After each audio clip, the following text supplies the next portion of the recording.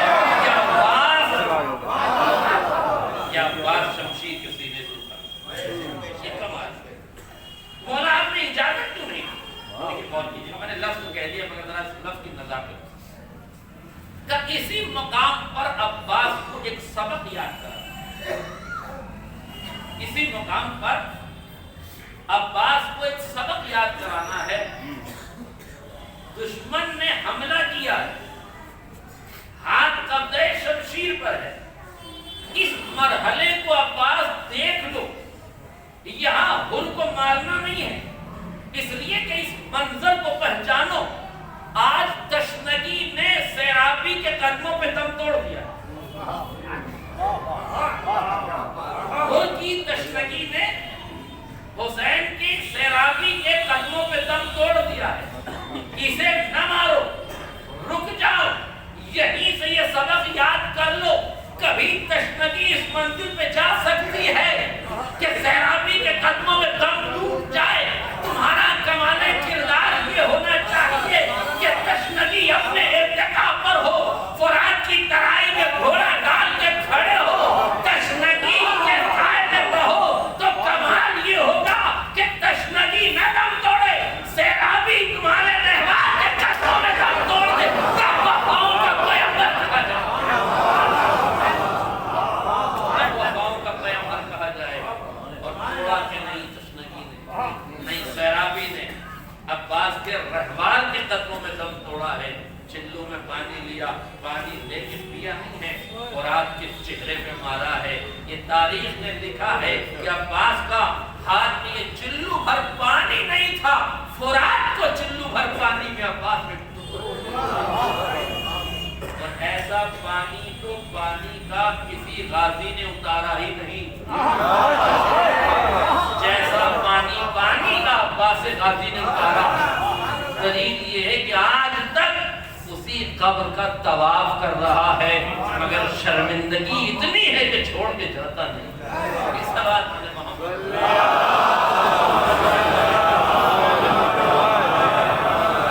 یہ روح کی ارتقا کی بات میں عرض کر رہا تھا آپ سے، جسم کو تھکانا پڑتا ہے تب روح کو کمال نصیب۔ دیکھیے روح کی کوئی عمر نہیں ہوتی، یہ بچے کے جسم میں جوان ہو سکتی ہے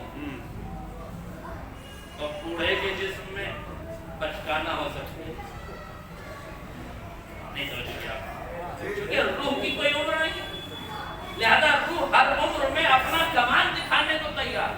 پتہ کیسے چلے کہ بچے کے جسم میں روح جوان ہے اور بوڑھے کے جسم میں روح بچوں والی ہے؟ کہ یہ تو میدان میں پتہ چلے گا یا میدان میں دیکھو گے کہ بچہ 6 مہینے کا ہے مگر تیر سے مسکراتا ہے، غار میں دیکھو گے کہ بزرگی ہے مگر صاحب کی سرسراہٹ سے ہوتا ہے، کہیں جسم بوڑھا ہوتا ہے روح بچوں جیسی ہوتی ہے، کہیں جسم بچوں کا ہوتا ہے مگر روح جوانوں کا ہوتا ہے۔